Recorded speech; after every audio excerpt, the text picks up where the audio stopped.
What's going on, everyone? Jeremy here from The Quartering. A bit of a box office update on the Eternals, as the new headline is Marvel's Eternals suffers worst box office in MCU history. It's a bold claim. Now, I don't know why anyone is surprised by this, because the Eternals were far from a household name, and the movie isn't as bad as critics say it is. Again, everybody that I've talked to that saw it said it was fine, which, quite frankly, is exactly what you would expect for literally any Marvel movie these days. There is probably the strongest factor for the box office for Eternals isn't probably whether or not it's a good movie or not. It's more about, I'm guessing, cape fatigue, superhero fatigue. And it's a very real thing, even for me. You know, there were movies like Black Widow that I definitely wanted to see, but like by the time it came out, I was just like, I don't even care that much anymore. There was just this exhale at the end of Endgame that for a lot of us that is difficult to kind of get that momentum going. And I don't know if Marvel will ever get it going again. Get it going like these sweet knives from Kamikoto. Check this out. Huge shout out to this video's sponsor, Kamikoto. Kamikoto makes great Japanese steel kitchen knives using traditional techniques from Japan. Kamikoto also only sources its steel from Japan. Each knife comes in a beautiful heavy-duty ash wood box. It makes sure the knife is stored safely. It also makes Kamikoto a great gift. Each knife goes through a rigorous 19-step process that takes several years from start to finish to complete. With more than 100 years of experience between them, their expert bladesmiths forge and shape raw steel into hardy blades. Each knife is individually inspected. Kamikoto is so confident about their knives that each knife comes with a lifetime guarantee. And look, I can talk from a personal experience. When I got this and I opened the box, I felt excited. It comes with it's really nice to me. It comes with like certificate of authenticity. The knives are all packaged in there and look really nice. They're well crafted. They feel really good in your hand. Kamikoto has a big sale going on right now, is offering an extra $50 off any purchase you make with the discount code The Quartering, and that's on top of their already special offers. So click the link below or go to kamikoto.com/The Quartering and use promo code The Quartering to save $50 today. These things make an awesome gift for you or for someone you love. Hey, Christmas is coming up. Supports the channel, and it's a nice gift for you or someone you love. Heck, it's a good gift for someone you hate. Marvel's Eternals suffers worst box office in MCU history. Things just keep getting worse for Kevin Feige's Eternals movie, as it now has suffered the worst box office for a Monday after opening weekend in the entire history of the MCU. Monday saw Eternals plummet a whopping 74% from Sunday. Now, I'm guessing that normally Sunday to Mondays are like at least 50%. People have to go back to work. Monday saw Eternals plummet 74% from Sunday's 16 million to 4 million, which is the lowest of any MCU movie, including Ant-Man and The Incredible Hulk, and is even lower than Hulk, any of the X-Men films, and even Ben Affleck's Daredevil movie. 2015, Ant-Man saw 6.4 million on Monday. Incredible Hulk had 6. The X-Men Origins still did 5.5. And the Ben Affleck movie did 4.7. Now, Ben Affleck is more of a draw, but boy, that was a bad movie. Bear in mind, those 5 films are higher when inflation is factored in. So it's even worse, essentially, is what they're trying to say. The only Marvel movie that had lower grosses at the box office on their opening Monday are flicks like The Punisher, Punisher Warzone, Blade 2, Blade Trinity, Elektra, Ghost Rider, Spirit of Vengeance, and the 2015 Fantastic Four movie.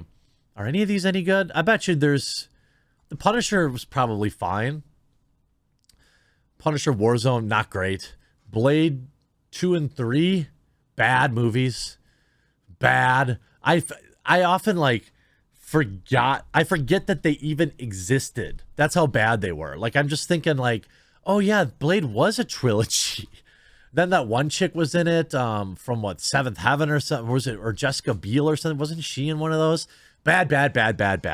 Blade 1 though, awesome. Eternals had the worst money drop in the entire history of Marvel movies. It should be pointed out that 73.9% drop for Eternals is the worst in the entire history of all the Marvel movies for a Monday opening.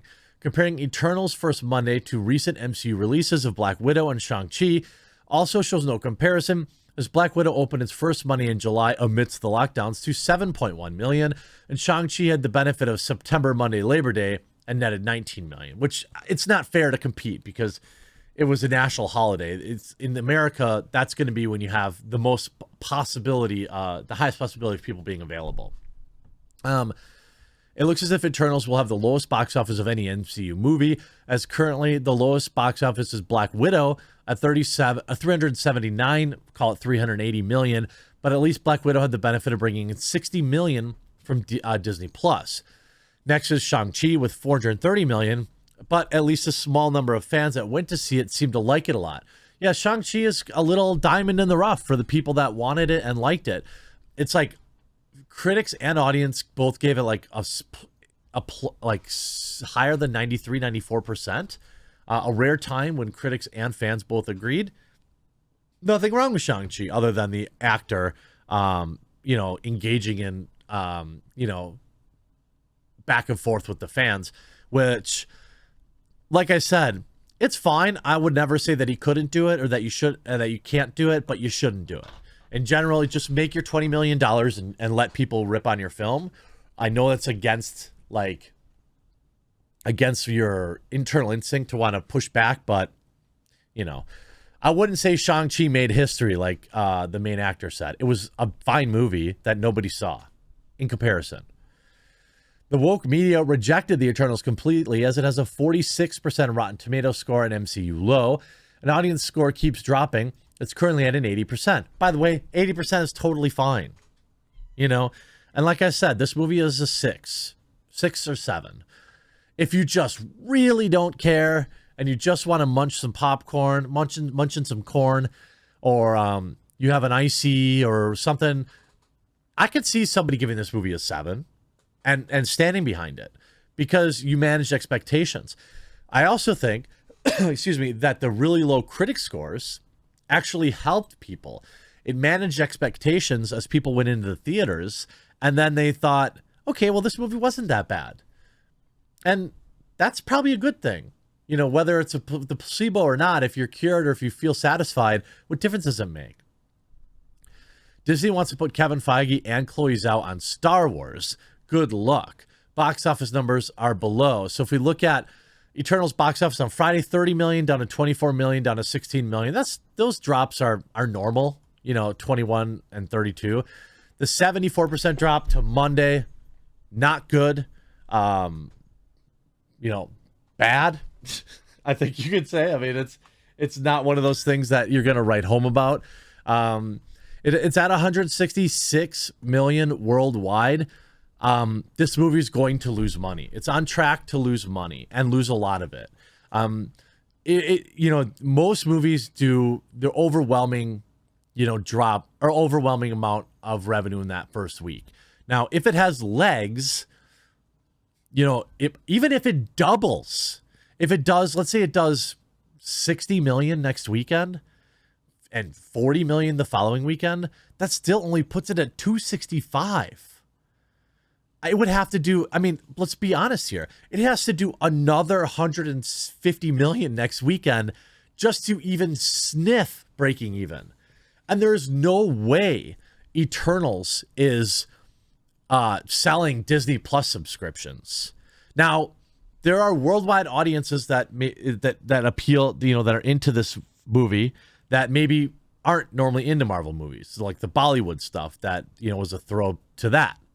Another thing that's been really interesting, how long has Rotten Tomatoes been down? It's been in maintenance for days now. Did they pick a convenient time? We all know that they run interference for Disney and big budget movies. So, I mean, is it a coincidence? What a coincidence! This level of maintenance is actually shocking that they'd have an outage this long. Perhaps there's more to it. What do you think? Do you think that Spider-Man is the savior? I would think it's probably the last chance for the modern billion-dollar movie. I still have interest in seeing Spider-Man. I just think that there are many more options now. People are just waiting and streaming stuff. People don't want to wear a freaking mask while sitting in the theater. So they just wait at home. They've got HBO Max. They've got Disney Plus. I think a lot of people are just waiting. And, you know, maybe Disney gets the last laugh here and they make all the money on the back end with Disney Plus.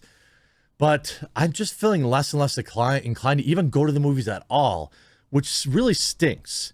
You know, Ghostbusters Afterlife is coming out and I'm going to give it a chance. But boy, if I can stream it, I might just stream it. I don't know. Maybe you guys will get me to go to the theater. I'm going to give it a chance. But I'm interested to hear what you have to say in the comment section down below. And we'll talk to you again real soon.